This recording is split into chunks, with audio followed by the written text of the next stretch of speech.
What are we doing? 5 drinks. 10 facts. France. France. We're in Everything France. you need to know about France. Je ne sais pas. How do you say it? My name is Julimi. No. Majuni. Bonjour. No. Merci. Merci. That's it. Bonjour. That's all we know. Au revoir. All right, let's talk facts. Okay, let's talk facts. So we should start with drinks. Give me a drink. What was the first drink you had? So, okay, the first drink that I had is a drink that I already knew about. Oh. And I've had it in the US years ago, and I had never heard of it in my life. You And had I it in the actually, US first? Yes, absolutely. I didn't know. Well, let me just go ahead and say the name. It's chartreuse. Chartreuse. But here's a funny story with chartreuse. So when we went to the bar in Avignon, were we in Avignon? We were. We were in Avignon, and we asked the guy, we said, oh, can we order chartreuse? And he was like, wait, what? And he said that in a very French accent. He was like, no, no. And then we were like, no, chartreuse. And he was like, what? I had to show it to him. He had to show it to her. She had to show it to him. And then he was like, oh, chartreuse. And we're like, wait, that's what we've been saying the entire time. It's actually one of my favorites that I've had before. Never in France. It is. I said chartreuse, but the guy didn't know what we were saying. Chartreuse. He said it like Chartreuse. Very much better. so much better. So, cheers. Do I sip this or shoot it or what? Sip it. I love it. What? Love it. I'm a fan. Herbs. Lots of herbs. So, chartreuse is a French digestif. So, it's 55% alcohol, so super alcoholic-y. It's green. It comes in a bottle that says chartreuse on it. It's made by the monks. So, a lot of different countries around the world have monks or nuns or a conglomeration of both that make these fortified spirits, and they're all made out of like bitter herbs, something that's naturally occurring in the area, and it's phenomenal. I just don't like it as much. I enjoyed it. I would have enjoyed it more mixed with something because it did that thing. I don't know if anyone knows what I'm talking about when I say this, but like I would drink it and then it felt like somebody with peppermint on their hands was clawing up the back of my throat. Right? So the taste was fine. It went down, it was fine. And then as it climbed back up my throat, I was like, I don't think this is good. I don't think that I should be drinking this while eating it, drinking it. Because that's a really weird feeling. Yeah. But I enjoyed it. So I drank mine and then I drank Nige's. And also chartreuse is a color, which is weird because it's what color? 50% yellow and 50% green, and it's on the RGB color wheel. If that means anything to anyone. I didn't know that. Yeah, That's and it's chartreuse. green. The one we drink, the actual chartreuse comes in green and yellow, and I like the green one. Right. I'm gonna tell you a fact about France that I found interesting. Oh, please do. So there is a law to this day, still a law, that was put in place in 1910, and the law is you're not allowed to kiss on train platforms. What? Yeah, because when they put this law into place, they did it to like prevent prevent trains from being delayed, because people would kiss on platforms and they couldn't take the train off because they were like because they're French, because they love each other. They love each other. The train cannot leave. So so they put this law in place, and you weren't allowed to do that. The law is still in place. However, it's not really enforced anymore because they don't have the same. Yeah. That's so good. I had no idea. No kissing on trains. No, on train platforms. Train platforms. On train platforms. Trains are a different story. All the kissing on trains. Kiss all you want on a train. Okay. I have a fact for you. Okay. So, the French were the first to use camouflage. So the word is camouflage, right? Oh. And in 1915, Camouflage. during the war, they were the first ones to use camouflage to paint tanks and guns. And then now we camouflage everything, right? And it's done. It's normal. But they were the first ones to come up with that. Wow. Yeah, isn't that That's really crazy? cool. And it means camouflage. Camouflage. I'm not saying that right. It means to make up for the stage. So to disguise for the stage. Oh. I know. My first drink I'm talking about. Hold for the siren. We're in Nice. Okay, so the first drink that I'm going to talk about, actually, the only reason we drank it was because we were drinking chartreuse, your drink. Oh, it's true. And we asked if there was another drink that was like from France, like that. And the bartender pulled out this bottle that said Genepi. Genepi. We're also not saying that right. No, he said it much fancier. Genepi. What is it? Genepi. Genepi. Genepi. What is it? Another Herbal thing from the mountains and the Alps. I'm worried. Tell me what you think. Yeah? I like it actually a lot. No? I like chartreuse better. But anyway, I drank that and was like, oh, I like this. You thought it tasted like tea. Which actually makes sense because when after the fact, I looked it up because I was like, all right, what was this thing I drank? Because I would order it again.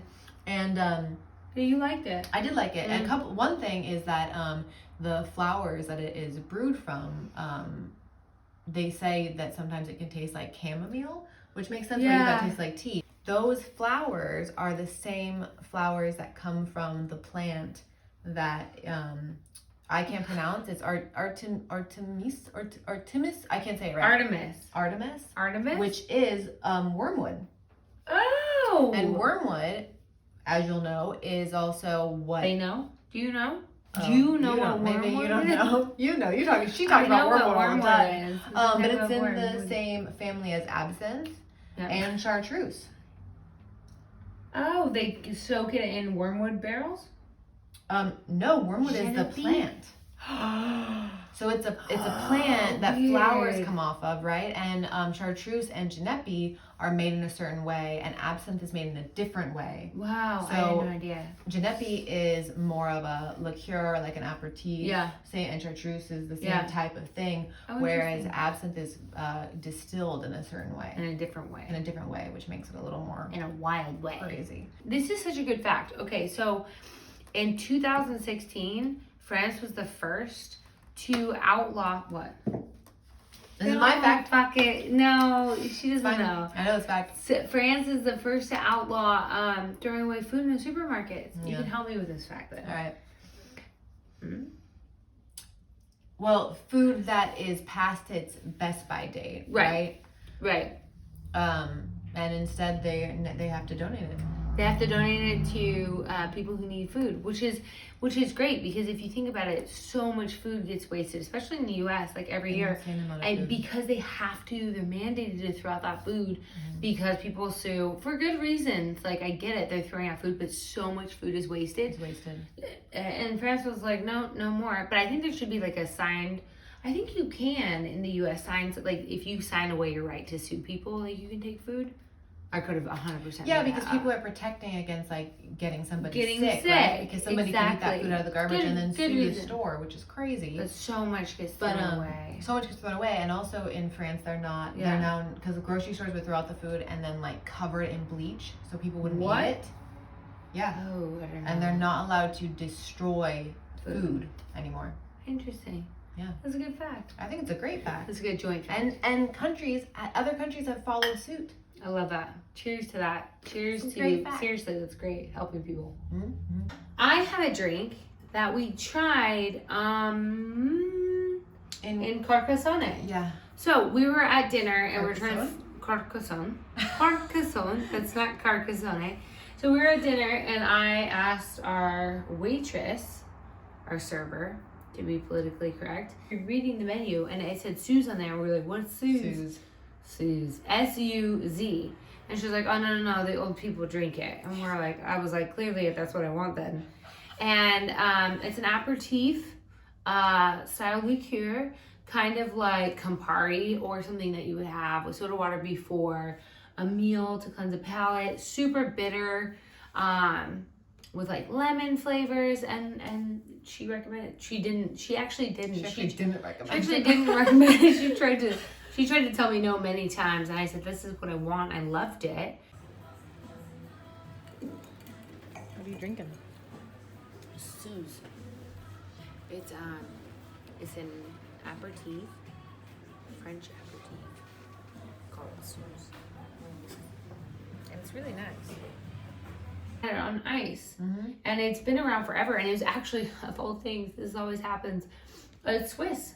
It originally was Swiss, and then a French gentleman bought the recipe, and then it took a number of years before he introduced it. But it became a huge part of French cafe culture.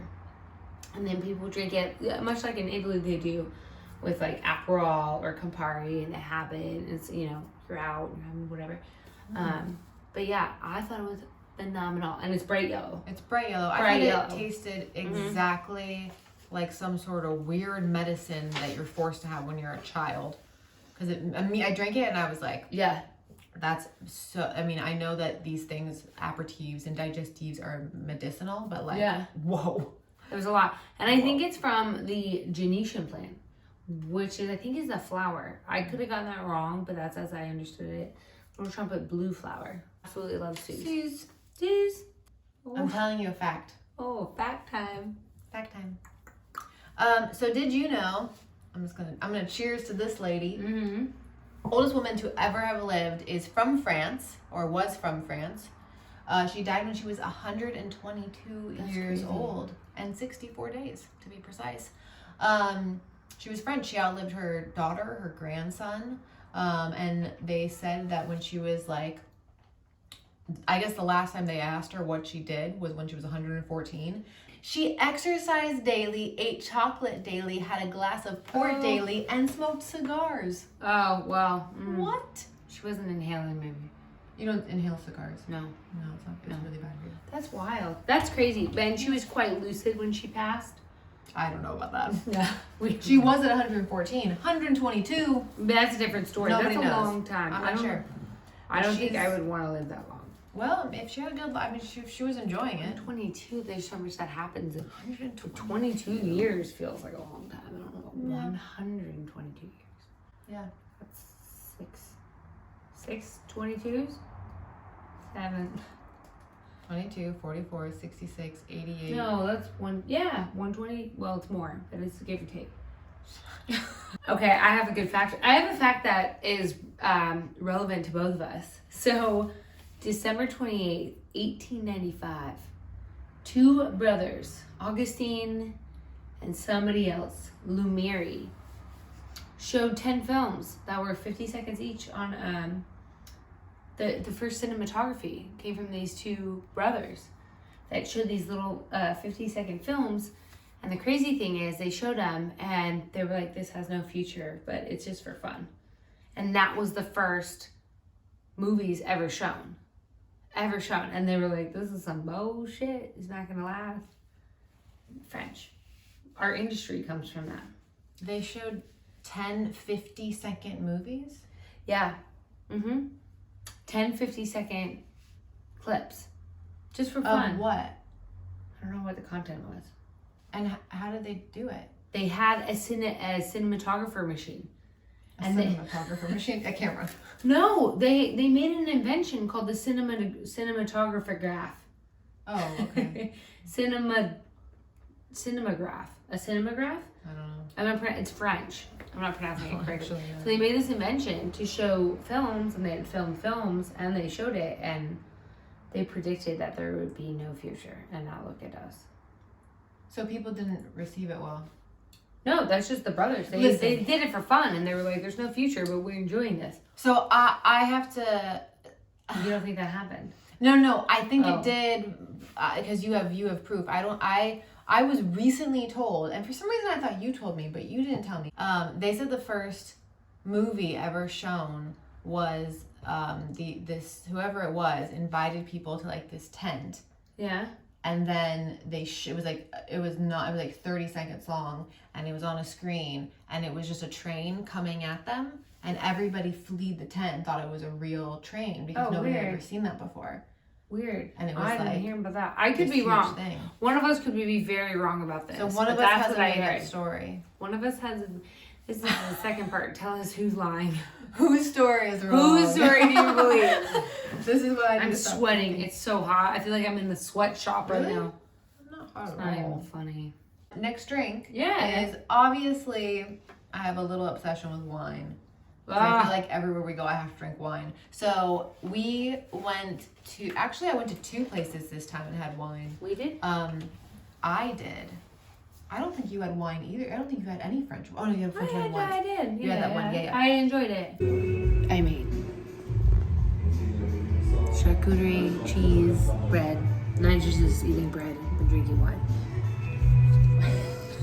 We both have red wine, and it's from we were in Avignon. We were in Avignon. And we asked, obviously, for like a local wine from the area, and the guy brought us his 2 favorites, which one wasn't even on the menu. It's in the Provence region. And the other one was on the menu, and I can't pronounce it or even read it to look it up, which is weird. Cheveux. Something. It's but then it said Juliet. I don't know. There's a lot of French things that we missed. There's so many French things we missed. So many French things we missed. But that it was delicious. I had French wine when you had Sue's. I asked that waitress if I could have a local wine from the Carcassonne area, and that too was amazing. Yeah. So I'm convinced that French wine is the best. It's the best wine. Yeah. Is that your drink? That was it. Yeah. Yeah, drink red wine. And there's a drink? But that was your drink. French red wine. French red wine. Yeah, there's a huge history of just wine in general being in France. Like France, I think, is synonymous with growing grapes, and every region that you go through, like Burgundy, Provence, Coast of Provence, right? All different regions within, and they all have different types of wine. Oh my gosh, I have a fact. Okay, so we've been droving across. So no, this is what had happened. So what had happened was we've been driving across France, right? And we've been listening to the radio station. Yeah. Right. Every other 5 seconds, somebody's talking in French on the radio station. And I'm talking like, I'm not saying that in a critical way. I'm saying that there's like one song played and then they break and they talk in French. My fact has nothing to do with that information. Oh, good. They also play primarily French music. Like every other, it's all French music. Maybe like one Spanish song or an American song. Yeah. But primarily all French music because it's mandated that you must play 40% French music on the public radio waves. So you have to play French music. You can't, it's illegal to play only American music on your radio station. 40% must be French. Now all makes sense because we were driving and it was like never any French, which is great. Like I love some good French music. I actually liked a lot of it, but I enjoyed a lot of it. But I'm surprised it was only 40%. Oh yeah, it felt like more. But that does mean something. Okay. Get down on it, French people. I like that. Get down on it, do. That's actually you song, really right? want it. Yeah, isn't it? I'm thinking of it. Disco. Get down on it. That's Oh, song. That's not even. No, get down my back. I'm having back pain. Okay. I have a feeling you've already heard this fact. No, you don't know that. I have a feeling you didn't. Maybe you haven't. In France, I'm just sweating right now. Why are you so hot? Take your jumper off. I'm naked underneath. Oh, okay, don't. Well, you should maybe do that. In France, you can marry a dead person. I've heard that. I told you you've heard of it. But I don't know why. It's not disgusting, actually. Now I wish I would have read more about this because I decided not to write down certain information because I was like, it's not important, but it is important. It's important. No, so you're allowed to marry a dead person. You have to prove that you had the intention of marrying them. That's nice. Before they died, and the French president has to give you permission. The president of France. Yeah, has to give you permission. You have to approve that you were going to marry them. Now this I think this happened because this is going to be wrong. I'm only going to give you the most basic facts. Having back pain. Somebody in some sort of police force, I want to say, Guardia. Maybe was killed. Guardia. Was killed, and his partner, like, couldn't receive benefits. I get maybe, and they allowed him to marry him like weeks after he had passed. That's smart. That's nice. But they had intended to get married. Yeah. And it was almost, I felt like when I read this story, I was like, oh, like in a way that's like, I don't know, I just felt like he was like honoring this person's that's wonderful. I love that life. fact. That's such a good fact. Yeah, so now you see how marrying a dead person isn't gross and makes sense. I think it's amazing. Cheers. Last drink. We're doing a joint drink because we drink it together. We've had it every morning since we've been together. And this, I don't think I knew what it was until I was here. The Café au lait. Café au lait. Café au lait is French. And it means coffee. Coffee with au lait. Milk. Café. Lait. Au lait. Lait is milk. Au lait. With milk. Au lait? Yeah. Lait. Yeah. You know how we go in and we're like Americano and they're like lait? Lait. Lait is milk. It's milk. I think I always thought in America that cafe au lait was like coffee with less than a latte of amount of milk and then a little bit of foam. So not a cappuccino. This is really specific. Not a cappuccino with only foam, and not a latte with just milk, but it was a little bit of milk and a little bit of foam. But the Café au lait. Café au lait is coffee with milk. Dude, it's 50-50. It's 50% coffee, 50% milk. When we had Café au lait, I'm like, felt like a whole thing. So, because you're drinking a lot of milk. I'm not used to drinking much milk. Yeah, that's the problem. So I don't drink milk. I actually really dislike milk. And we were lucky enough on occasion to find places that had almond milk and oat milk, coconut milk, which is cocoa milk, cocoa, and cocoa. But sometimes they didn't. When I said oat lay, oat. That's why she never was served. Oat lay. Last time we had cafe au lait. We had cafe au lait today, and I had two because she wouldn't drink her. Because I wouldn't drink because it was so milky. I just, the smell of it made me want to pee. Good morning. Good morning. We are at Mom's Bar, and we are having one of our French drinks, the Café au lait. Café au lait.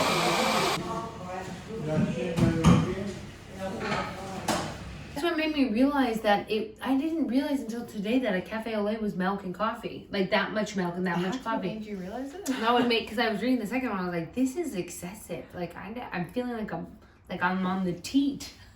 Like a baby cow or something. Oh, no, I couldn't. It was so cafe au lait, but cafe au lait has been around forever, and every culture has their version of cafe au lait. It's literally coffee and milk. Coffee with milk. Yeah. So the French, that's it. They didn't really invent it, but they have cafe au lait. No, I did look up who invented coffee. Who? We talked about this. We know this. Did you see? Because you thought it was I thought it was Costa Rica. I'm very wrong. I thought Africa, right? It was Ethiopia. Ethiopia! I was gonna say Ethiopia! It was Ethiopia. They discovered coffee. Cocoa beans. The origin of coffee is... God bless Ethiopia, seriously. Do you have a fact? I do. Okay, give it to me. So, this fact really excited me, even though I don't think I'll ever do it. In Paris. The Lock? There's a bookstore called Shakespeare and Company. And a part of that, that they have now named Tumbleweeds, is they take people, like, so if you want to go stay there, you can stay there for free.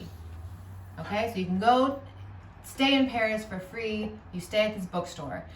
All you have to do, to me this is nothing, might be a lot to some people, is volunteer a couple hours a day in the bookstore. What? Read a book a day. Love that. And before you leave, you have to write like a single page autobiography that they add to their archives. You tell me this. Yeah, so when you go to Paris, you can go stay for free in the bookstore. I love that. Isn't that lovely? That's so cool. Tumbleweeds. They call the people who stay there tumbleweeds. Shakespeare and Company, guys. Okay, I have a fact. Okay. Okay. You don't look happy about this. This is a long fact. So, this began I guess this tradition started in the 16th century. King Charles the XIV, which I don't... I still don't know what Okay, you can look up these. No, I don't know what this means, but the XIV, you can look it up. King Charles the 516th started this. He changed the calendar, right? He changed the calendar. So originally, people celebrated the New Year in March, right? In March. Yeah. Okay, people celebrated, I'm going to get there. People celebrated the New Year at the end of March. April 1st being the New Year, right? And King Charles changed that. He was like, hell no, right? So April Fool's Day became April the 1st. And all these kids, if you still celebrated the New Year being April 1st, they'd run around and stick little paper fish on your back as a joke, saying like, April Fools, like you're a fool. So it means that you're a fool for thinking that the first of the year was April Fools. And the little fish are called Poseidon de Nil. That's all right. Poseidon or some shit. You know what I mean? So anyways, the point being, like, April Fools came about because it's not the New Year anymore. I always wondered why we had April Fools. Yeah, That's April Fools, you're an idiot. It's a mean thing to do to somebody because you're saying you're not smart. Like, you're a fool. Well, April Fools, because you're a fool. My point being, if you're in France on April 1st, if a small child puts a paper fish sticker on your back, it's because of King Charles XIV. That's it. That's it. Those are all the French facts. All the French facts of all time.